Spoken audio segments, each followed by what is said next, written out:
I want to ask you, what's your comment about Michael Lashley, whom the Prime Minister, it's on record, saying that he should be investigated.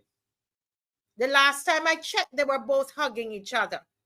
What about Chris Sinclair, who was given a job at the World Bank?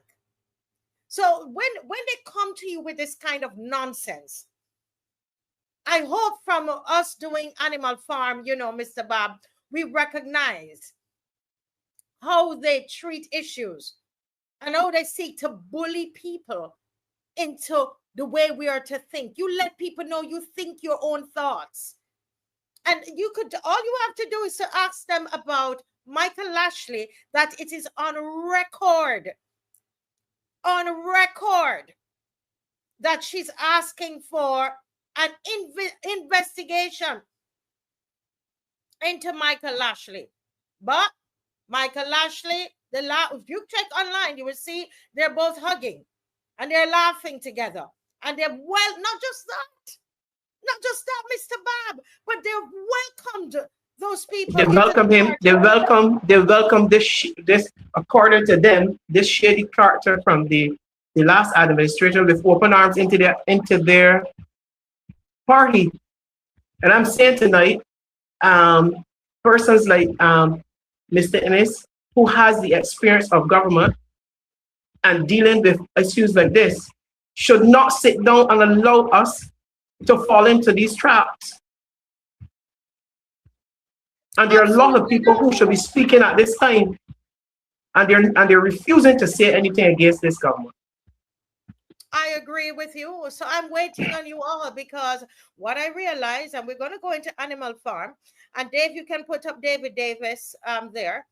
What I realize is that we have one set of rules for certain people and another set of rules for another set of people. And as long as I have breath, I'm going to call it out. And I'm saying to you in the early, before you start to message me, and before you start to come in this comment section, and you better watch yourself. You come in here and calling anybody any names, you are gone. Because I didn't see you doing that with Michael Lashley. I didn't see you doing that with Chris Sinclair. All these people. Yeah, that's now her bosom buddy. What about Mark Maloney, that she said should have been locked up? All these people would have been locked up. Her and Mark, M&M now. Michael Lashley and her, M&M again. Chris Sinclair and her. Chris Sinclair, it's been alleged he's the one giving advice to the campaign, to her campaign. So what are we saying here? She's open. Okay, so all of these people that she alleged that they have done wrong and that they are not people of integrity, that she's opened her arms and she believes that a legal investigation needs to be put into this man. In fact, wasn't she talking about on the campaign trails that he can't travel? Huh? All of those things.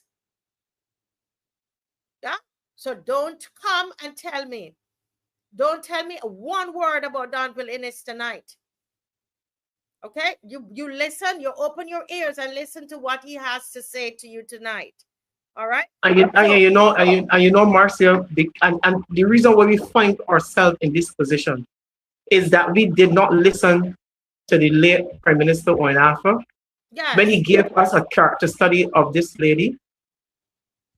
We did not listen in 2018 when the last administration was trying to get persons to understand that the position we found ourselves in was because of a worldwide economic recession. We did not listen. And if we don't listen to people and the different perspectives, we're going to find ourselves saddled with a government who is going to believe that we have given them that they have been given the mandate to do the nonsense that they are doing currently. And they're not working in our interests. Correct. And so we are asking questions. Let's hear from David Davis again, where this is free use. He's put it on a public space, which is called Facebook. and he's made his post public. We are reading it on this show, but it doesn't mean that he's endorsing the show and what the content of the show or the objective of the show. All right. So here it is. Dave, if you could make it a little bigger so that we can all read it. Thank you. Yes, and then we're going to go straight into. Oh, that's not going to work. We're going to go straight into Animal Farm, and you could see why I can afford to tell you: do not let them tell you what to think. Anyhow, you hear her saying A, you do B. Do not, because they're trying to mind control. Okay. Now, David Davis says he's an influencer on I call him an influencer. He's a businessman as well, an entrepreneur. Is it possible that as a Bajan, I can have an opinion about this country without being sidelined, cancelled, or polarized? Is it possible that my Bajan experience is not attached to politics, and I could still be given a chance to work and given opportunity to become my best self? To those of you who have seen me as worthy and now see me as not because I speak my mind, please believe that long after you and I are gone, Barbados will still be here, and our children and grands would have to deal with the luggage that we leave. Don't judge me because the truth is my weapon. Don't give me work because I just sing in a choir or turn a blind eye to the shortcomings of our leaders. Give me work because I have the ability. Judge me because you want what's best for Barbados. What's best? A country where every citizen can speak without being punished for their opinion. One Barbados, one people, one love, D2 love. Let me see the date on this. Somehow it feels like we read it. Somebody sent it to me, but it feels like we read it before, 4 hours ago, because he wrote something similar before. I don't know when that 4 hours ago was though. But December 14th. Thank you, Dave. December 14th. Okay. Folks, this is where this is somebody who was, has has his Facebook page, and he writes stuff complimenting the government, etc. But the moment that you do something that is different, you share your experience, and you're not kissing up to the government, you have to be prepared. You're going to lose something. It is basically what he's saying. Any comments there as they've set up Animal Farm? This speaks to a gentleman who is alerting Barbadians to the fact that something is happening to him professionally. That some persons, that because he has to offer an opinion on what is happening in the country, his livelihood is being threatened. That is not right. It is not fair. You have in this country today, you have to either compliment the government, it would seem, or keep your mouth shut. But that is not me, and it certainly isn't David Davison. Correct. But if you are in a position of leadership, if you have been voted into leadership, expect persons to comment on your decisions being made by you. Expect your people to ask to hold you accountable. If you don't expect that, get out to the office.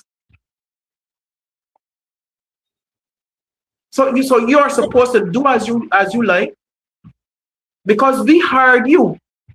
You come into the workplace, which is the House of Parliament and the various ministries, and you want to do as you like.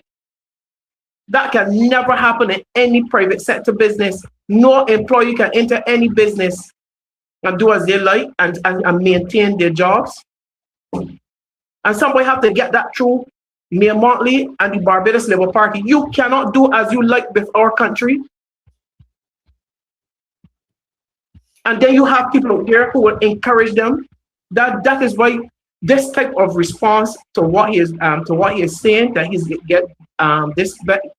getting back towards him because he says something, leads to dictatorship because people who should know better allow it to happen and would not speak out. Correct. Correct. And you know, and a lot of these principles that we are talking about, we can see them clearly, Mr. Bob, in Animal Farm. And we tonight, I have, you know, I would normally do my Bajan Jamaican summary. Not doing that tonight. I was just too tired today to prepare.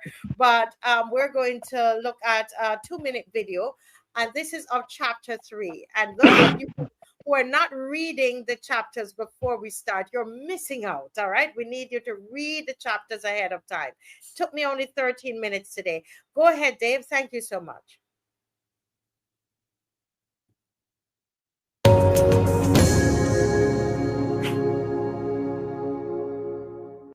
In chapter 3, time passes, and we see how effective the animals are at running the farm on their own. The harvest is the largest in the farm's history. They're doing it faster and better. Now the pigs have taken over as the supervisors, and the horses, Boxer and Clover, have fallen into a role as the most productive helpers. But every animal really gets involved. Even the ducks and hens pick up stray hay and prevent waste. Pretty much every animal enjoys the fruits of their labor that summer, but the animals discover that milk is going into the pigs' mash. Pigs are also claiming apples too. Now Squealer, with his gift for gab, argues that the pigs need it for brain power. Other than that, all the animals are getting rations according to their specific needs. They're doing their share of the work, except for Molly, the spoiled white horse, and a cat who neglect their duties and give lots of excuses. Boxer, on the other hand, works harder than ever, while Benjamin, the donkey, continues to do as he always had and seems to have no opinions of the rebellion. Sunday mornings are flag ceremonies and meetings. The pigs, Napoleon and Snowball, are starting to fight quite a bit, but the meetings always end peacefully and with the singing of Beasts of England. The remainder of the day is spent for rest and relaxation. It's a communist utopia. But there are dark clouds on the horizon. Some foreshadowing in the forms of a couple different instances. One is that the pigs say they want to teach all the animals to read and write, but really, none of the others even learn more than a few words. And also, Napoleon keeps 9 of the dog's pups for himself. He doesn't really say why, but that's going to be important soon. In chapter 3, the pig's influence and control is evident. For example, giving orders that the humans like to do, keeping milk and apples for themselves as a kind of privilege. It implies that their mental labor is more important than the physical labor being done. And the animals sense unfairness, but Squealer keeps silencing them with fear.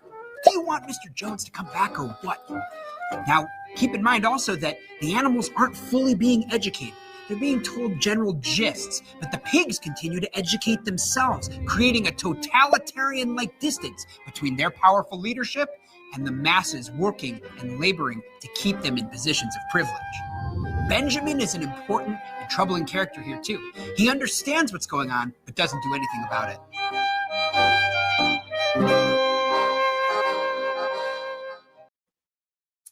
Yes, Mr. Bob. Oh wow, those bikes are very loud tonight. Animal Farm, and I can tell I love literature, and so this is very exciting for us tonight. So I want you to give me your analysis of chapter 3, and you know, connect it to Barbados. What jumped out at me was the meetings that are being held. And the only persons who are coming with resolutions are the pigs. And if you read if anybody have read that chapter, they will see that the other animals know how to vote, but they never were able to come up with resolutions or suggestions themselves. Yes. You know what put me in mind of? All these new sorts of legislation and laws, the cabinet of Barbados. They get into parliament, they know how to vote. But when we go through these pieces of legislation, like the one that we're going to discuss tonight, they seem not to have any input into what make sense other than to thump on their tables and to come in and speak and apply a rubber stamp to what is being said to them. So that is the first thing that jump out. That's the first thing that jump out at you. I would like for those of you who've read the chapter, or even just from this this synopsis that we did tonight of the chapter, or you remember the chapter from school, go ahead and write a comment in the comment section. Arthur Wharton is talking about the two Barbados, the poor and the rich. Because a lot of times those who are set to lead us, they are, siphoning off the milk and the it's the milk and the what again? The pigs at the milk and the apples. Even though they had said that it would be shared among them all. Here it is, because they say all animals are equal on animal farm.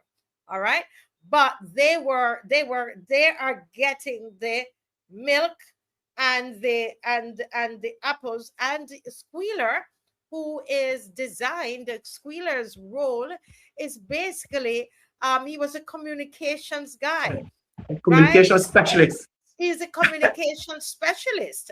And we got Marcia, we got one about here with that Jongin and Jongin about here to send us all over the place. Yeah, and they have here in Barbados, in fact, some of the ministers have their own communication specialists, that would come and give us the spin. This is what government is doing, as they're trying to do tonight with that press conference that they have. So they are coming to paint this picture and to basically tell us what they want us to hear. And that's what Squealer did. Actually, let me see if I can find Squealer's. I would love to read Squealer's if you can send it to me or read it for me, Squealer's speech at the end of that of chapter 3, what he told them when they were when the animals knew that something was wrong, they were being unfairly treated. All right, but then Squealer gives them a speech. Do you have it there, Mr. Bob? Let me see if I can find it. If I can't find it just now, before the night is up, I want us to look at that. And I want us to also look at where they talk about retirement, which was so hilarious. Yes. Listen, this chapter is, after the rebellion, the animals, they're working harder than ever before. And they've rationed food, right? It's a little harsher for them because they're working hard, but they have freedom.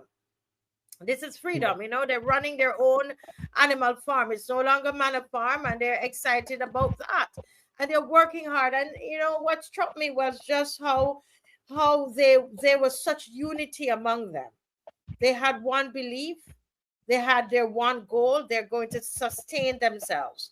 They understood that, and they were working hard together. And that was a good thing that was happening in the revolution. They were but then we realized that the pigs did start to take control of decision making, right?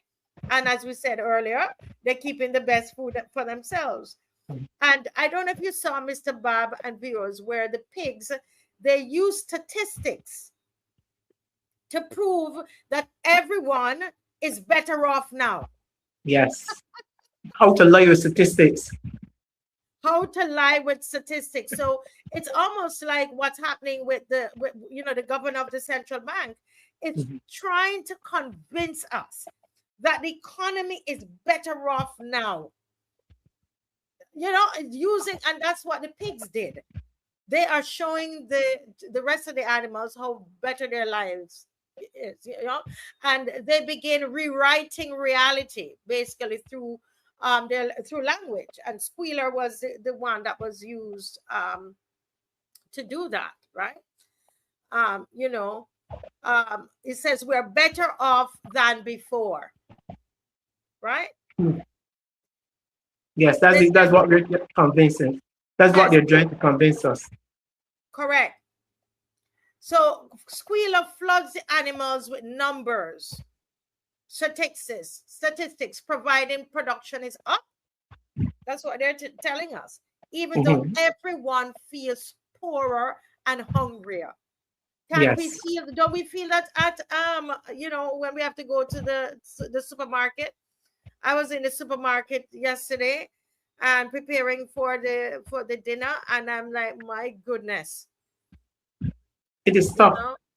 It is really hard to eat properly and to make ends meet. And if you're going to eat properly, something else, some bill has to be sacrificed to make sure that you and your family eat properly when the week comes. Some bill has to be sacrificed. Some bill, agree. Some bill had you have to sacrifice, but Squealer is telling us, right, as the Squealer in Animal Farm, the communication specialists, they are telling us, using numbers to prove to us that we don't feel the difficulty, the financial difficulty when we go to the supermarket, when we go, go to town to get stuff for our children, etc.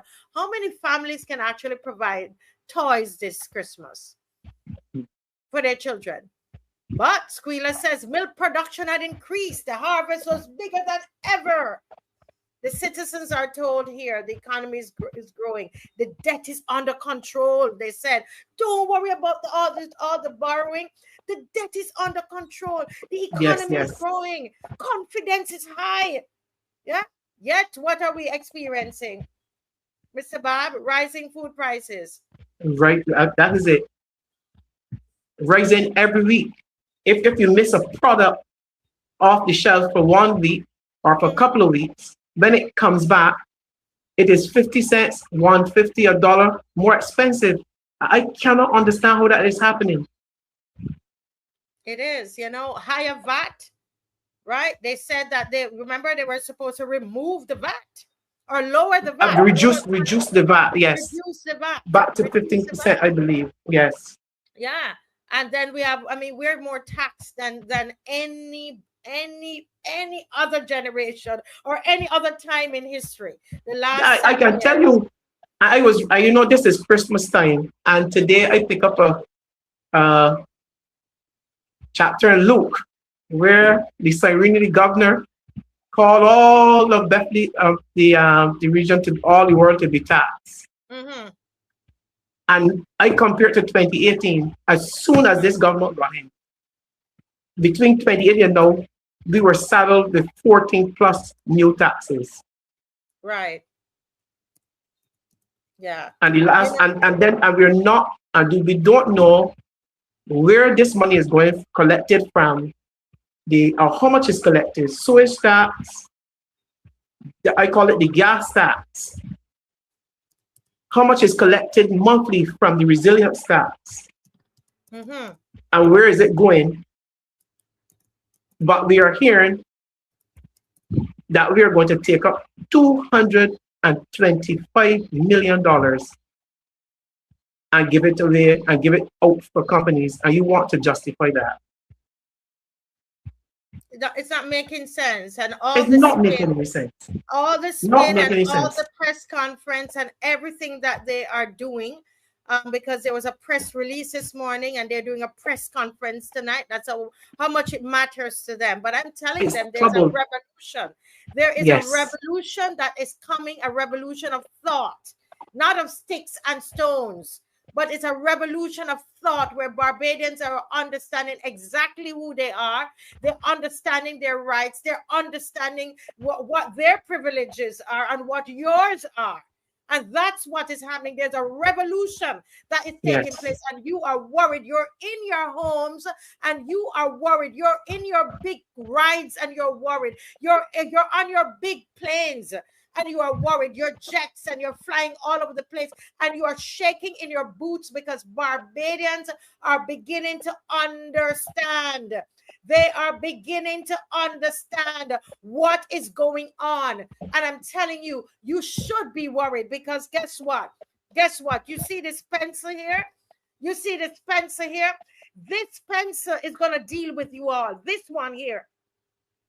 And you are shaking in your boots. You had a press release today and you have a press conference tonight. Barbadians, this is why we say that when you lose your fear, they lose their power. You have made them worried. Trisha Watson put that out. With people sending it out. Ralph Thorne talking about it. We have Don Marcia about it, and all over Facebook. And let me tell you something. They are worried. They are worried. They are scared of these little Barbadians. Oh my goodness, something just came over me there, Mr. Bob. Listen, they are worried. When we lose the fear, I tell you, look outside. You said, but what are we going to do? Because that's what Squealer said to them. Squealer said, what did Squealer say? Squealer said, listen, you're complaining now? Don't complain. Work with the pigs. Understand the pigs. Understand what they're doing. That is what she's doing tonight, yes. Yeah, he said. And Dave had his speech up there. Yeah, earlier. We're gonna put up the speech, Dave. Yes. But you know what he says? He says, do you want to go back? You want to go back to Mr. Jones? Yes, that is what they're doing, and psychologically, they're doing that to our people to go back to Jones. You want to go back. So that is why she want to let us put it in context. Then we came to power of the last administration. Come on, you're into your second term and asking for a third term. Well, Bajans need to tell them, listen, and why you want all of you on tonight. Think about it. Think about it. She was out of the island. She had a press release and they had a press conference tonight. Worried. Understand your power. Understand your power. Let them shake in their boots. And you know what it is? They're scared because they think they're going to lose their job. They're quick, ready to call an election end of February into March. Go ahead and call it now. Be confident now and call it, because we know your bones, even your bones are rattling now because there's a pencil in your future. There is a pencil in your future. Bajans got a pencil for you. You understand me? And as far as I know, listen, the pencil that they give you don't have no eraser, right? Just a little stump of a pencil that is given. I'm telling you that they are so scared. Can't you see that? The power that you have, you are the ones with the power. I have the power. Mr. Bob has the power. We have the power, and we really need people to begin to understand that, Mr. Bob. Oh my goodness, I just got a wind of some power there. Go ahead, Mr. Bob. Yes, and I want in this chapter 3, it shows, and I want to just be intellectual, that the pigs learn to read and write, while other animals receive basic education. Mm-hmm.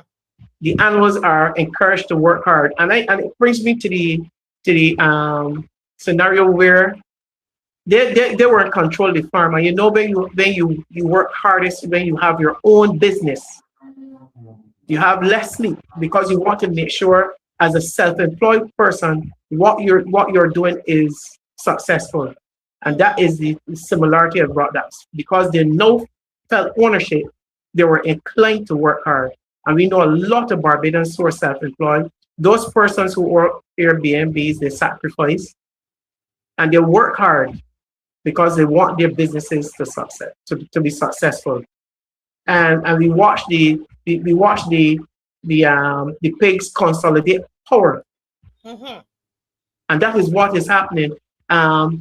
A two-term government now is trying to consolidate power. That is why we see this lot of nuisance legislation and laws that would tend to put controls over the masses. So they're trying to consolidate power to ensure that they have a third term. But we tend to ignore the spiritual side of this. Everything that they do or try to do that they believe is correct backfires on them. Yes.